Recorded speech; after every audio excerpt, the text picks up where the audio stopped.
ሮዛ ልጅ እንደማትወልድ ሲነገራት እጅግ በጣም ነበር እያዘነችው። እናም ምንም ማድረግ አለብኝ ከዚህ በኋላ ማን ነው ለኔ ስላለኝ አንድ ልጅ እንኳን ወልጄ በሱ እጽናናለሁ የምፈልገውን ንብረት አገኛለሁ ብዬ ተኩራርቼ ሳልጨርስ እንዲህ አይነት መርዶ ተነገረኝ። እንዴት እንዲህ ሊሆን ይችላል? እግዜሩም እኔን ረስቶኛል ትላለች።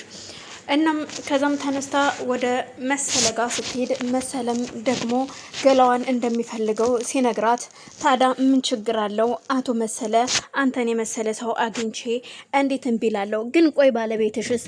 የኔ ባለቤት እንዳንተ ገላው አያሞቅም፣ ሙቀት አይስብም። ስለዚህ እኔ ከአንተ ጋር መሆን እፈልጋለሁ፣ ግን ደግሞ ቦታው አይመጥነንም፣ ለእንደዚህ አይነት ቦታ አይሆንም።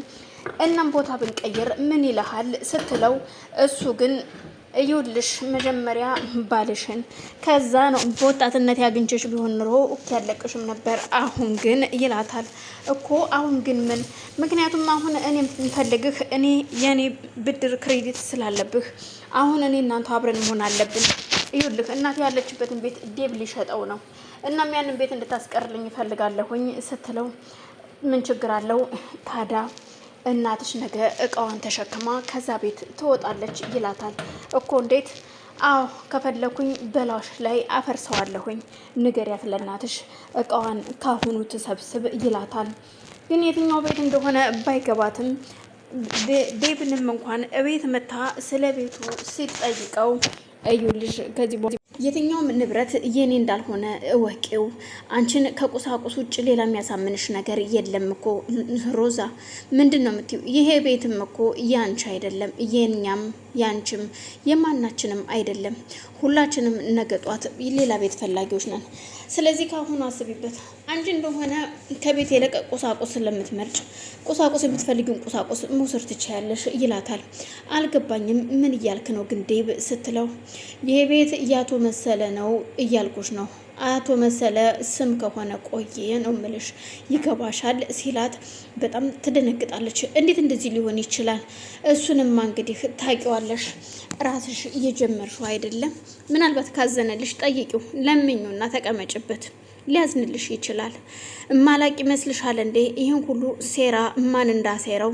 ይህ ሁሉ ሴራ ያንቺ ሴራ ነው። ስለዚህ ሴራውን እንዳሴርሽው ደግሞ የሚያግዝሽ የሚረዳሽ ከሆነ ጠይቀሽ መኖር ትችያለሽ ይላታል። ሩዛ ያመምን አቅቷት ከቆመችበት እንደምንም ብላ መሬቱ እስኪቀርብላት እንኳን አልታገተችም። የሞት ሞቷን ቁጭ ብላ ማንባት ጀመረች። ቆይ ይህ ቤትም የዴብ ካልሆነ ያኛው ቤትም የሔዋን ነው። ስለዚህ ምን ማድረግ አለብኝ በማለት አንገቷን ደፍታ እያለቀሰች ብቻዋን ዴብም በይ እንግዲህ እግዚአብሔር ያጽናሽ ብሎ ጥሏት ይወጣል። ሉሊት ውስጥ ነበረችና ሉሊትን ትጠራታለች። አቤት ስትላት ቆይ ይሄ ሁሉ ግን መከራና ስቃይ የሚደርሰው በማን ይመስልሻል? ባንቺ የተነሳ እኮ ነው ስትል ሉሊትን ለመውቀስ ትጀምራለች። አልገባኝም፣ ምን እያልሽ ነው ሮዛ? የምለው ሁሉ ገብቶሻል። ይህን ሁሉ ነገር ያመጣሹ ቤታችን እስከ መወረስ እየደረሰው ባንቺ የተነሳ ነው እያልኩሽ ነው። ምክንያቱም መሰለ አንቺን ብሎ ወደዚህ ባይመጣ ኑሮ ቤታችን አያገኘውም ነበረ። ስለዚህ ታዲያ ማን ያመጣው ይመስልሻል? ራስሽ አመጣሽውና ዛሬ ደግሞ እኔን ተወቃሽ ልታረጊኝ ትፈልጊያለሽ እንዴ ወይዘሮ ሮዛ? ከዚህ በኋላ ትናንትና የምታውቂያት ሉሊት አይደለችም። አሁን ሁሉ ነገር ታውቆብሻል። ስለዚህ እባክሽን እኔን እንደፈለግሽ እንድትናገረኝ አልፈቅድልሽም። መማርና ማወቅ ብትችይ ኑሮ ከዛ ከመልካሙ ወንድሜ ጋር አቅፈሽ እያደረሽ ከሱ ጋር እያለሽ ብዙ ነገር መማር ትችይ ነበረ። ግን አንቺ ሁልጊዜ ጥላቻንና ክፉነትን ነው የምታጠነጥኙ እንጂ መልካምነትን አስበሽውም አልመሽውም አታውቂውም ስትል ትነግራታለች። እኮ እኔን ነው እየተናገርሽኝ ያለሽው እንደዚህ ብለሽ እየመከርሽኝ ባልሆነ በማለት ቢገባሽማ ነበር፣ ግን የሚገባው ሰው ስላልሆንሽ ምንም ብትባይ አይገባሽም ትላታለች። ሰላም ሰላም፣ ውድና የተከበራችሁ መቅዲ ቤተሰቦች እንዴት ናችሁ? ሰላም ጀ በያላችሁ በሰላማችሁ ይብዛልኝ። ይህን ቪዲዮ ብትከታተሉ ላይክ፣ ሸር፣ ሰብስክራይብ ያደርጋችሁ አበረታቱ። ቤተሰብ የሆናችሁ ደግሞ ላይክ ሸር አድርጉ። አመሰግናለሁ። ባንቴሮ ከግቢ ሲወጣ በአጋጣሚ አቶ መሰለን ያገኘውና እየፈለግኩህ ከየት መጣህ ሲለው አንተን ፈልጌ ነዋ፣ ሌላ ማንን ፈልጌ የምመጣ ይመስልሃል ይለዋል።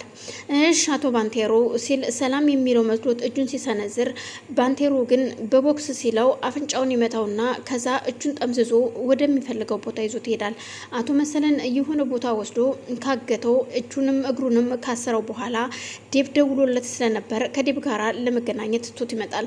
ዴብ ጋር ሲገናኙ ይውልክ አሁን ከአቶ መሰለ ጀርባ ያለው ሰው ማን እንደሆነ ማጥናት አለብን። ምክንያቱም ዋናው ቢሮ ውስጥ የተቀመጠው የእህቱ ልጅ እንደሆነ ታውቋል። ስለዚህ ሌላ ደግሞ የምናውቀው ሰው ማግኘት አለብን። ከዛ ተጭኖ የሚመጣው መኪና ምን ጭኖ እንደሚመጣ፣ የት እንደሚያርፍ፣ የት እንደሚራገፍም ማወቅ አለብን። ስለዚህ በፍጥነት መፈለግ አለብን ሲል ለባንቴሮ ይነግረዋል።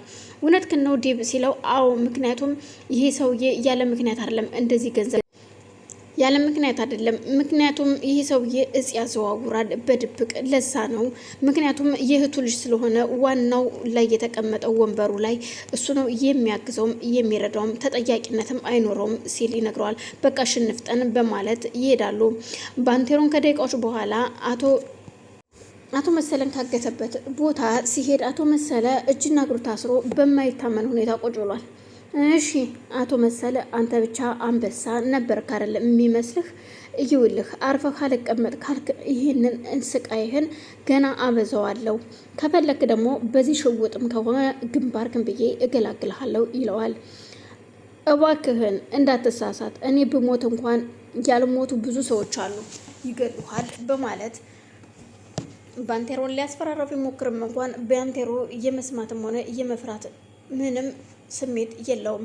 እና ቆይ ምንድን ነው የምትለው? አቶ መሰለ ከዚህ ሀገር ጥርግ ብለህ ትወጣለህ ወይስ አትወጣም?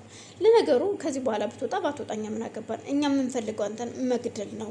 ከዛም በኋላ ታርፈዋለህ ሲል ይነግረዋል። እናም ስልክ ለማውራት ወደ ውጭ ሲወጣ የያዘውን ሽውጥ ፊት ለፊት ጠረጴዛ ላይ ቁጭ አድርጎት ነበር የወጣው። አቶ መሰለም እጆቹ ቢታሰሩም ግን ሽውጥ መያዝ አያቅተውም ስለነበር ያን የተቀመጠ ሽውጥ ብድግ አድርጎ እዛም ሲገባ ግንባሩን ነው